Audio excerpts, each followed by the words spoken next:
That's what it says when you got misspoke. Board comments? Who would like to start? I'll take 30 seconds and only 30 seconds to say, sorry. All right. Yeah, only 30 seconds to say, I appreciate the individuals who do email me directly. A number of them have given me links to information that has been vital and appreciated. And I know a number of you have done that, but I will simply point out, thank you to Kurt and Linda and Kelly and Zoe and Dustin and Natalie specifically, who sent me links on information that I have incorporated into the studies and conversations we've had. So we appreciate your input. Thank you. Joe? John? There are none. Okay.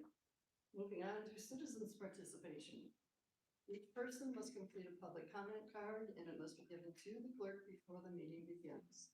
Each individual may speak once for a maximum of 2 minutes, and there's no yielding of time to any individual.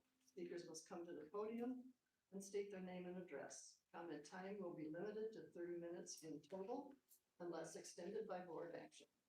Public hearings will be limited to 30 minutes in total, unless extended by board action. Who's first? First up, I have Ingrid's daughter.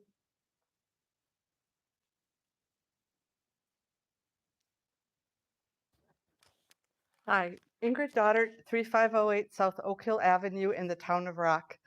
I am the person who at the last meeting suggested an advisory referendum. When I went to the county clerk office the next day to begin the process, I found out that Quinn Bennett had also been there and visited her. I'd like to commend Mr. Quinn for his willingness to take such quick action on implementing a referendum. Unfortunately, we both found out that our state legislature rescinded the right of towns to put forth advisory referendums in 2023. I asked why they did this and was told that the legislature felt that more people come out to vote when there was a referendum on the ballot. So at the polls, it gave unfair advantage to candidates that were sympathetic to the issue. So they chose to take away the citizens' voice to express their views at a ballot box. First on the topic of concern, and secondly, by choosing candidates that aligned with their views. I felt it was important to let you citizens know that we continue to lose ways to make our voices and opinions heard and valued. I apologize that I only found this out after taking your time at the last meeting to suggest the advisory referendum, and was wondering if instead of a referendum, if the widespread petition drive would hold the same weight with the board. I am asking for ways to give all of our citizens a voice, not just the ones that give up their valuable time to come to several meetings a week. This is such a big issue for our entire state and nationally. Currently, our federal government, in its upcoming reconciliation bill, has slipped in a small clause, and I quote, "In general, except as provided in paragraph 2, no state or political subdivision thereof may enforce any law or regulation regulating artificial intelligence models, artificial intelligence systems, or automated systems during a 10-year period beginning on the date of the enacted act. Call your federal congressional representatives." So besides the issue of AI data centers, it's time to look at all our representation, local, state, and federal, and how they need to be held accountable when they're looking at the ways to limit our voices and democratic process. So please get everyone you know to go vote in November. Thank you again to the board and to all the dedicated participants in this room for showing democracy in action.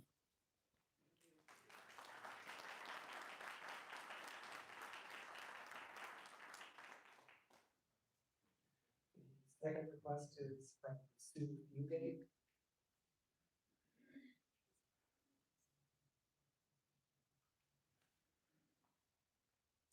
Sue Fugate, 2771 South Mohican Drive, Beloit, Wisconsin. I'm, Sue, sorry, I don't think that's. oh, God, I should be pro by now.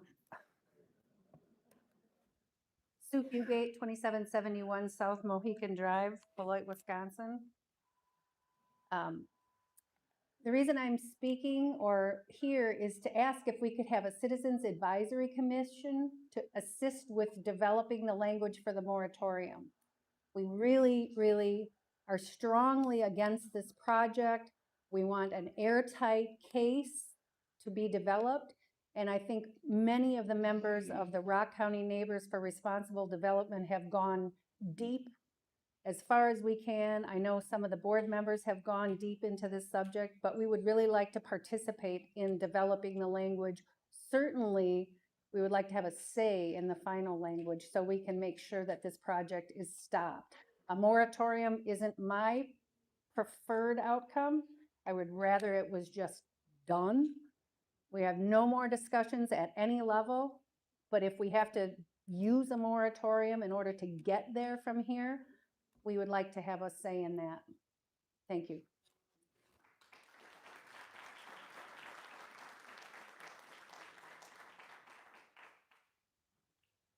Next up is Mary Urbanbach.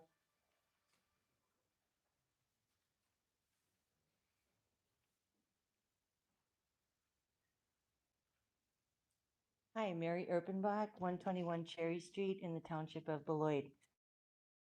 I'm speaking because I've been to the website of the township many times trying to find where we are on this whole entire project. And it would be really great if you guys could put up some sort of flow chart that says, like, you are here, and it could go here or it could go here. Here's the next step. There's the next step. It's really impossible to know where we are on the whole development situation. That's all. I'm just hoping there's some information on your website. Thank you.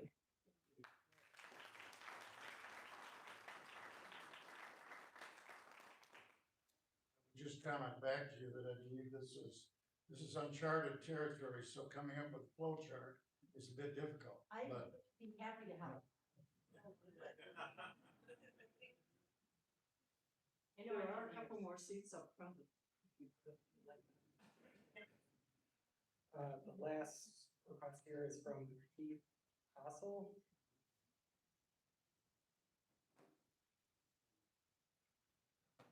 So Quinn, I'll give you the credit of being like 5 people in the world who can pronounce her last name right. So thank you for that. Keith Hazel, 7770 South Lathers Road, Town of Turtle. So first off, just thank you all for all the hard work you're doing. To Mr. Pilak's point, uncharted territory, I know it's a lot of work and really appreciate you guys putting your heart and soul in it. So just a thought, and maybe y'all have thought of this, but like, all of the local communities kind of share the same concerns, right? We have the same questions. We have the same environmental, civic, fire, safety, blah, blah, blah. We have all of these same concerns, and, you know, potentially it's a good opportunity for the local municipalities to kind of pool some resources together. So we're not all asking for the same thing independently of one another and spending our money independently of one another. It might be a good way for us to all work together again, show some community, but also save a few bucks along the way. So just a thought. I'm sure you thought of it, but I had to say it. So thank you all.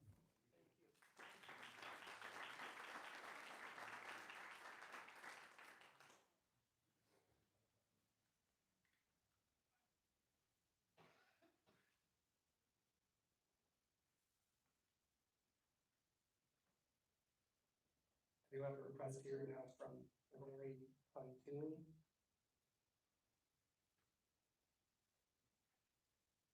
Good evening. My name is Lori Huntoon. I live at 3909 East County Road J in Beloit, Wisconsin, town of La Prairie.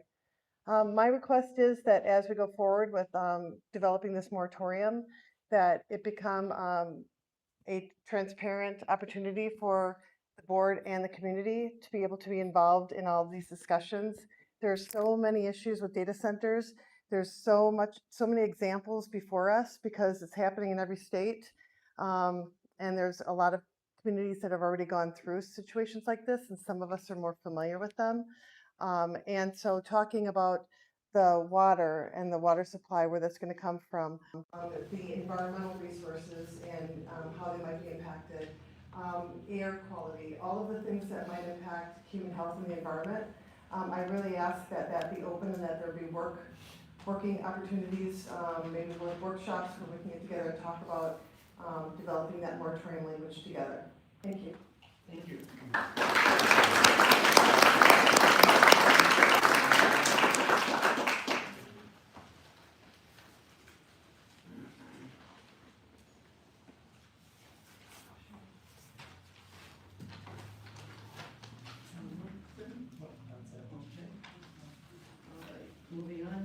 license hearings.